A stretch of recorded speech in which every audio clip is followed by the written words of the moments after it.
What's up, everybody? I'm Morgan Crosbie. Welcome to Cars and Crosbie and episode 2 of our 3-part Michelin series on road tripping. We are actually already on our way in the road trip. We are at Manoir Hobie, which is in the eastern townships of Quebec. We're right at the bottom of the Quebec province right now in a little town called North Hatley, 1,000 kilometers into our journey. I got married on Saturday, and we are now just in the middle of the road tripping process, and I wanted to take some time to go over what I have learned about this awesome adventure. If you're fortunate enough to have a C8 Corvette, if you have one on its way, or you have a different vehicle, it doesn't really matter at this point. With the shutdown going on, there's a lot of amazing things that you can do with any vehicle as you are social distancing, and there's amazing views anywhere that you can go in this beautiful country that we live in. So without further ado, in this episode, we're going to go into the details of the actual road tripping process. I'm going to show you some quirks, some fun little things that I've learned along the way about my Corvette and other Corvettes that I've had in the past, as they are definitely built for the road. These things are amazing on the highway. It's a very nice ride. It's an improvement from the last year's one, or last generation one, and yeah, I want to get as much of this information across as possible to you guys, as this is a very unprecedented time, and to be able to go on a road trip is a very great opportunity to be able to have a beautiful amount of fun and maybe see some things that you would not have seen if you were not in this shutdown. A lot of the times people are more enthusiastic about traveling overseas or going to a different country, and maybe just in your own backyard there's amazing sights and views that you can see with your vehicle. So we're going to show you as many tools as we can and tips on how to make an epic road trip available. Stay tuned for more. Okay, so like I was just mentioning, we've driven about 1,000 kilometers, or about 750 miles on this trip so far. And it is an amazing vehicle for a number of reasons, and it makes me really understand why it's such a great road tripping vehicle when you finally get it on the open road for a long period of time. The first thing that I'm going to touch upon is the fuel economy. This thing has cylinder deactivation, which we've had for a number of generations in our small block V8 engines. It allows the vehicle to go down to 4 cylinders with relative ease, and one of the largest improvements that happened from the C7 to the C8 generation is that when you have the cylinder deactivation, they've really done a great job at reducing the amount of vibrations that happen.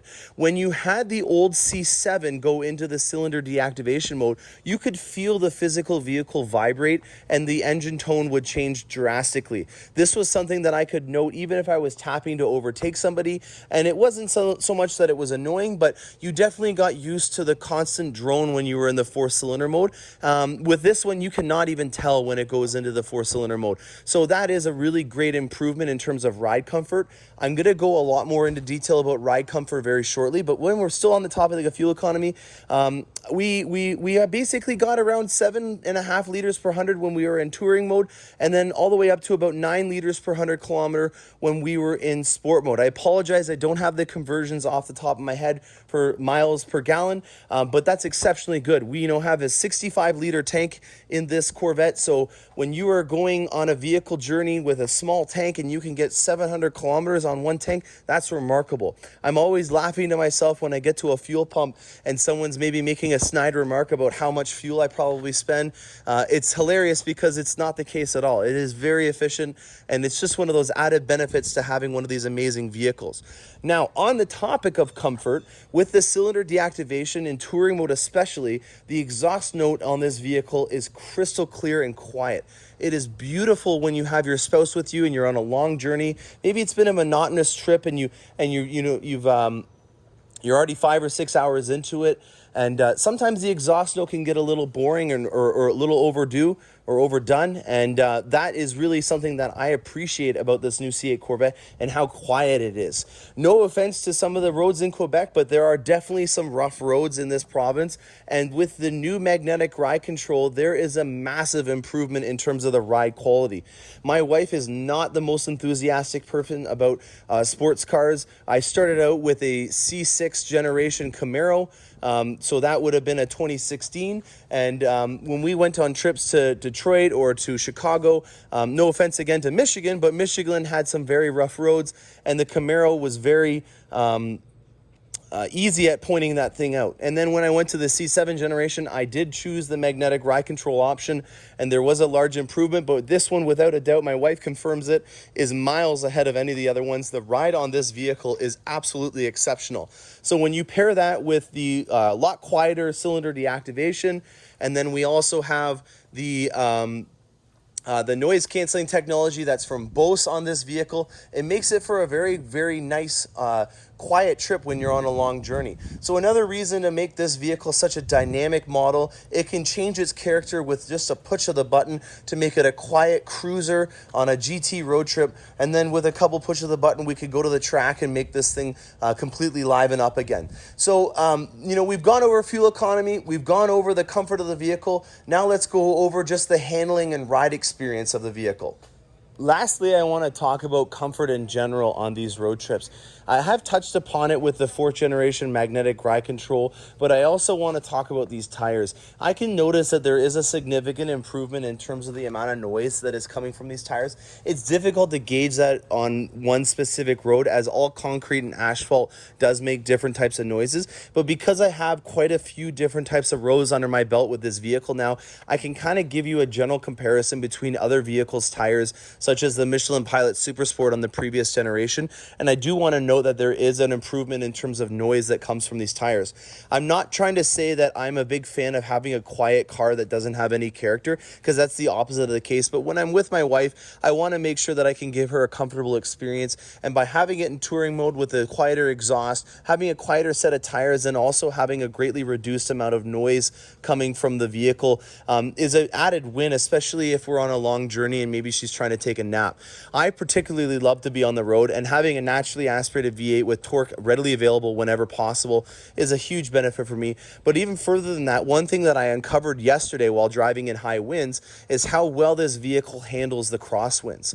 When we were driving, there were a lot of trucks on the road, and maybe even some camper vans that were being towed by a truck that were having to constantly fight a crosswind. And over a longer period of time, this can be quite a stressful and also energy intensive process of being able to make sure that the car stays on the road and straight. And with it being such an aerodynamic and planted vehicle on the road, it was unbelievably easy to keep this vehicle in a straight line, even though everything around me was going like crazy.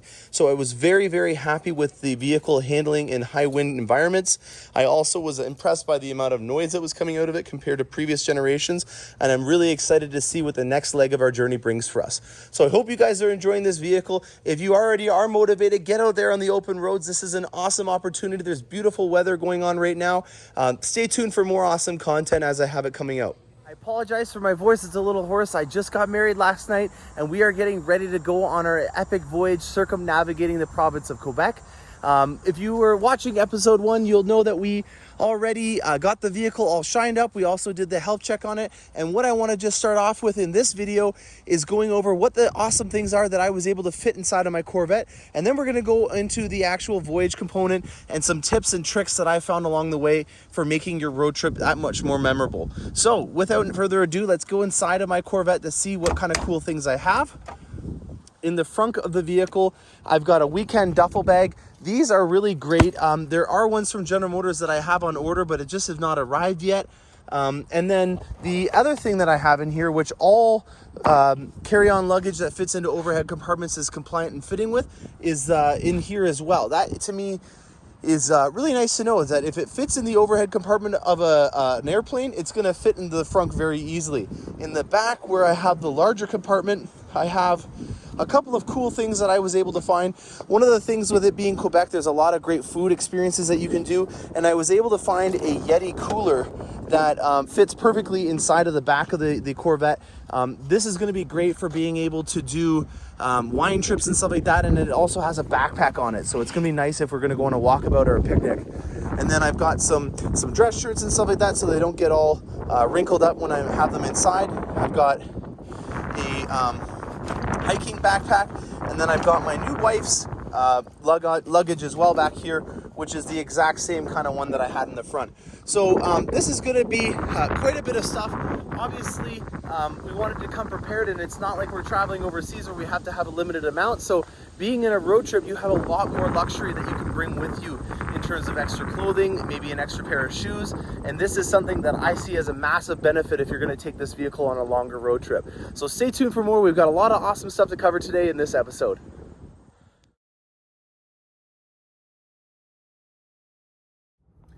Okay, I'm back in my Corvette now. It's a little bit later on in the month. I've had to get back to work and do some things with the Corvettes that are coming in. Those customers are very excited to see their cars, and so I haven't had time to film the rest of this episode until now. I wanted to get you guys the proper information, and I didn't want to just rush through it. So this is, again, a very important component of the road tripping series, and that is setting up your Corvette on the inside, and then also some tips that I've learned throughout the process as well. So without further ado, we're going to go through the final component of this episode, which is getting your Corvette ready, and also what you can expect when you're in there driving along for a long distance. So the first thing that I want to touch upon is the fuel economy. I know I just talked about it in the previous part, but there is some significant updates that I wanted to give you guys, as they are relevant for anybody that's done the track preparation program. If you have done this, you'll know that part of it is the dual clutch transmission top up. And if you've done this specific component of it, you will get increased fuel economy as you have more fluid inside of your transmission that's creating resistance on the powertrain.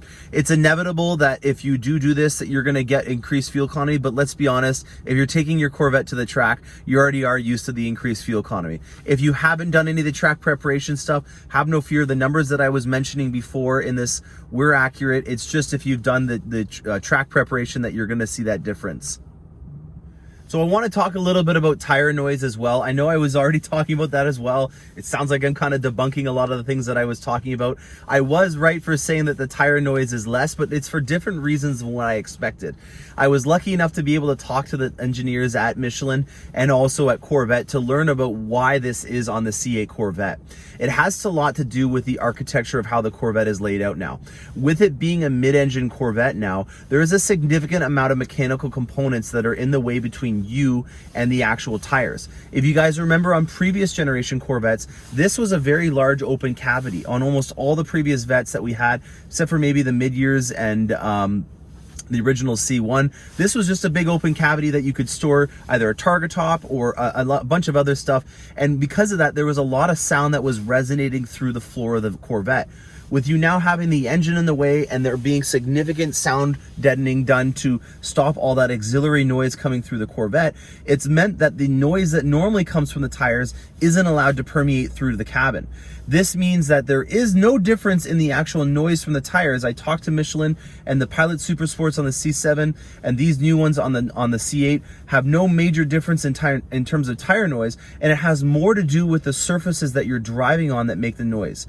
So believe it or not, in different regions, even if they are using the same formula, because they're probably using a different aggregate or a different rock inside of the actual asphalt, the noise can be different. So in North Carolina, where they do a lot of the testing and development for the Michelin tires in North America, they actually have granite inside of their asphalt, and it's very tough on these tires. They were even telling me that the conditions that they have for the Corvette testing far exceeded what you would normally have in a lot of other areas. So it was interesting to learn that the conditions of what is in the actual asphalt has a lot to do with the road noise, which is kind of something that I already hinted upon. And it's not because of the tires that makes the Corvette quieter. It has to do with the layout of the Corvette now that makes it quieter inside the cabin and reducing that tire noise. So very interesting. I was right, but for the wrong reasons. And I hope you guys can appreciate that I wanted to go into that in more detail before I came out with this episode, just to make sure that I'm giving you guys always the most accurate information possible. Now, on to the actual dash. There are certain things that I have done on my layout to make the driving experience a little bit more entertaining. I like to see, a lot of the telemetry of what's going on in my Corvette, but most importantly, I want to learn or teach you guys how to take advantage of two specific modes that are new to the C8 Corvette. So on my C8, let's go through a couple of things just to update you on how my Corvette has been. This is VIN number 141, and as you can see, we're just about to hit 1,200 kilometers, which is going to bring us to a great segue on episode 3, where we start to look at the actual results of the road trip, and we're also going to start winterizing the Corvette as well.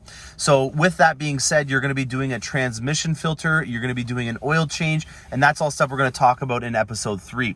Now over here, you'll see this is my fuel economy. It's a little bit weird how they display this. The average says on the top here this, but it's not. It actually has an arrow pointing down, which means that this is my average, and my best score is pointing up, which means my best score is 6.1 liters per 100 kilometers.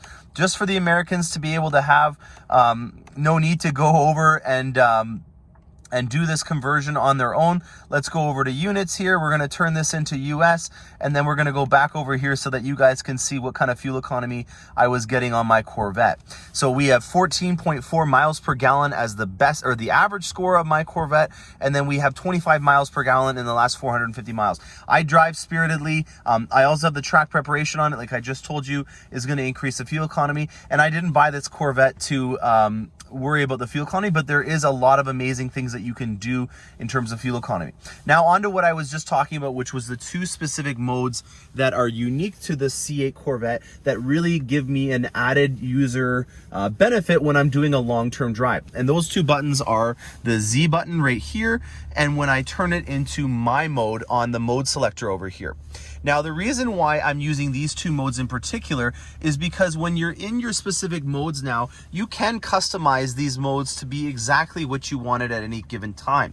In touring mode, one of the things that I don't like about it is that my exhaust note is let's just say not as loud as I want it to be. In touring mode, they're dumbing down all the throttle response, the steering, the handling, and everything is softened up, and they also with that are reducing the sound coming from the engine. I actually like to have that at all times, unless maybe it's early in the morning. So for me, having the nice soft suspension, everything that's in the touring mode, but not getting that sound is why I've changed my mode to have a track exhaust, but then also have all those softer suspensions. And then I like to normalize my brake response. And what I mean by that is, if you have your brake response in a different sensitivity on every single mode, there's gonna come a time when you don't actually know what mode you're in because maybe you just got into it or you haven't been paying attention, and you're not gonna have the proper brake expectations that you actually have. So what I mean by that is let's say you accidentally have this in touring mode and it has a soft touring brake response. If you don't have that mode always on there and you accidentally have it in, let's say, track mode, you're gonna have your coffee go in your face and behind you when you tap on the brakes because it's a lot more sensitive. So what I mean by normalizing your brakes is I wanna have it at the same sensitivity all the time, because I'm not in a racing format all the time. I'm driving around, and I don't wanna have my wife or me have an unsettling braking experience because I forgot what kind of sensitivity was on. So throughout almost all of the modes on my Corvette, I have the braking response at sport. That way, when I'm driving, I always kind of know what kind of sensitivity to expect. It's not like I'm looking for landmarks and braking points because I'm on a racetrack. I just don't want to be sipping my coffee and have it splash all behind me and in my face because I had the brakes way up on the sensitivity when I thought it was in a touring mode. So on my mode, again, I have the normalized brake response all the way through, and I put the track exhaust on so that even though the suspension and everything outside is nice and soft, I have a nice exhaust to go with it.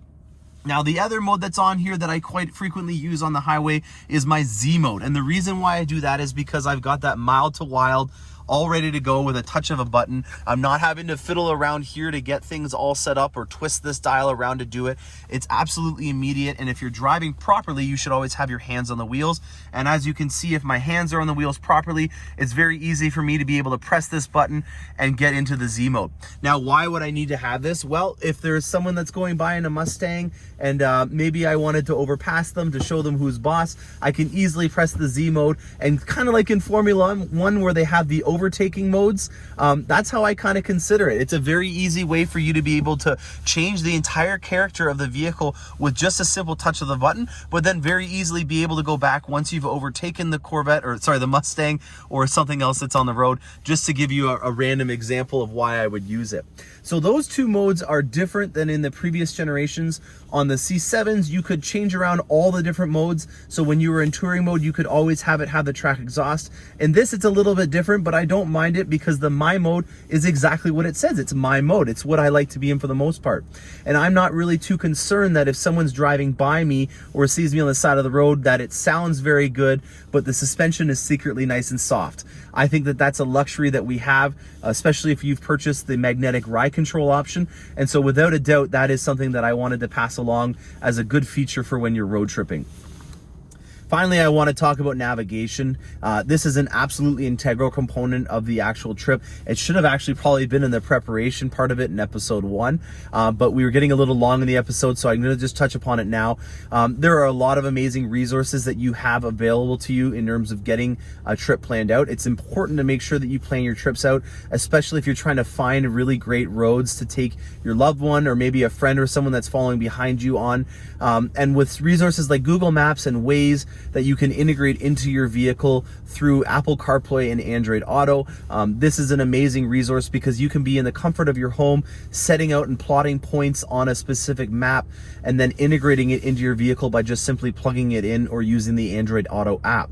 Now, Google and Waze and Apple Maps are really great resources, but we have at General Motors come up with a very nice navigation system that rivals a lot of them, and it's not always the case. We normally have a navigation system that I unfortunately have to say is a little bit substandard to some of the major ones out there, but on your Corvette it's integrated, and one of the biggest benefits of this is that the reception or the availability of it is going to be everywhere. The antenna on the Corvette is about 3 to 4 times as powerful as any phone that you could get on the market, and that has a lot to do with the fact that you can hide a larger antenna inside of a Corvette than you can on a phone. And with that being said, if you're going to a rural or a remote area, the Corvette and the navigation system that's integrated on a 2LT or above is going to be bar none your best option, because I can have all of my resources integrated in here. I can find a place very easily. Let's just do my dealership. It has predictive text. And even further than that, let's say that there was a restaurant that you were going to be choosing. The restaurant's phone number and everything is there, so you can call ahead and book a reservation. So there's a lot of really valuable resources that have been integrated into this. And even further than that, you have things like having a distance indicator showing you how far away you are from your next turning point, or maybe there is a merging situation. So all the things that are on this Corvette are now integrated into the dash and make it so that you can drive a lot easier. If that wasn't cool enough, one of the things that I like most about the navigation system is the sound tells you what's going on as well. So if I'm wanting to have to turn left or something like that, it's giving me prompts on the side that it wants me to be turning in, and it's subconsciously something that I'm actually very already aware of how to do, and I didn't even need to be taught about it. It just kind of happened, and I recognized it, and I knew right away what it was trying to get across. That to me is another intuitive feature on the Corvette that I just absolutely love.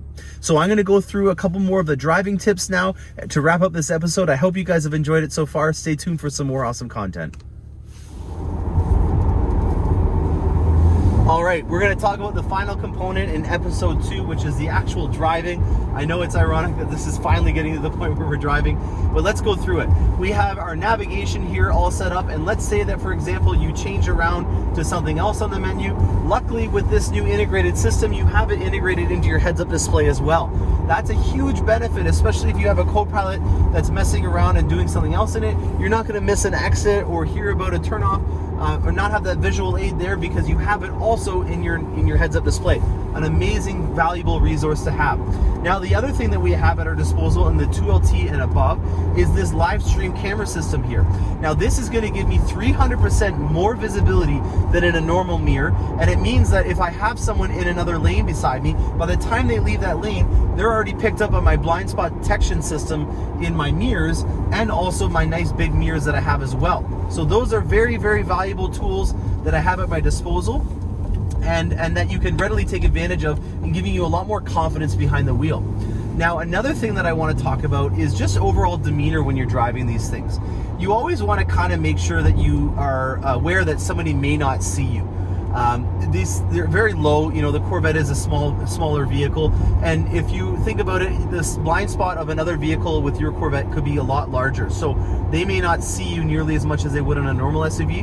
And there's a lot of times where you just want to make the assumption that they don't see you at all, and you can use that beautiful overtake mode if there's someone that's in your blind spot and you're going to want to get around them, just to be able to, you know, get around somebody and not have to worry about that situation. Now, the opposite of that may also happen, where they definitely see you and they're looking at you so much that where their eyes are going is where they go, and they start veering into your lane.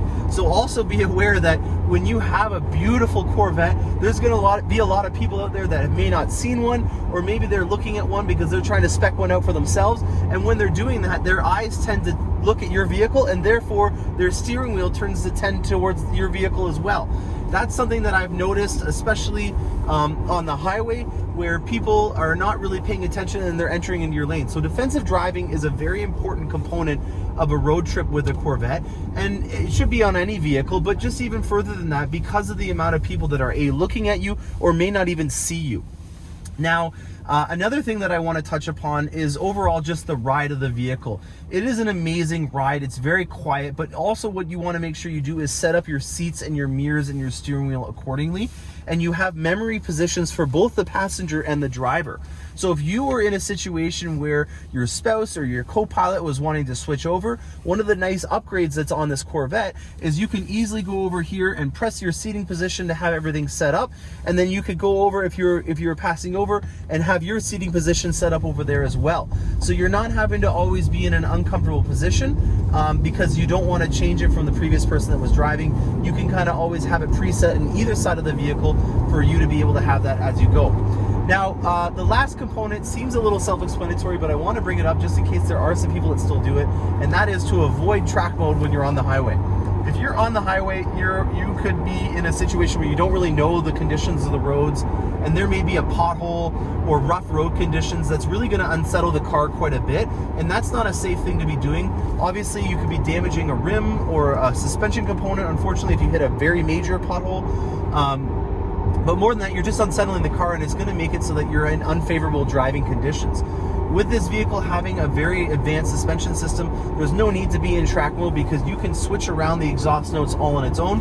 And so that's one of the things that you should avoid at all costs is being on the track mode. Now, I hope you guys enjoyed this. This episode's getting a little bit longer. There will be plenty more driving episodes in the future, but for the sake of keeping these episodes short and sweet, I hope you enjoyed this one. Stay tuned for more awesome content. What we're going to be talking about in episode 3 is getting the tires off of the vehicle because it has about 8,000 miles on it now, and we're going to be transitioning into fall driving. And one of the things that will come with that is an analysis of the tires that were on my Corvette. But even further than that, for the northern states and also for Canadians, we're going to talk about winterizing the Corvette. It's getting to be that time of the year, and this is a significant portion or a significant component of anyone that owns a northern vehicle. We want to make sure that we're storing our Corvettes properly, and I have some very important information that I learned from the Michelin engineers about what we can do to make sure that the Corvette is as pristine as possible when you're storing it. So I hope you guys enjoyed that. If you haven't done it already, make sure you give me a comment on any future comment that you want to see. If you have any questions, that's the best way to get in touch with me as well. Stay tuned for more awesome content, and happy motoring.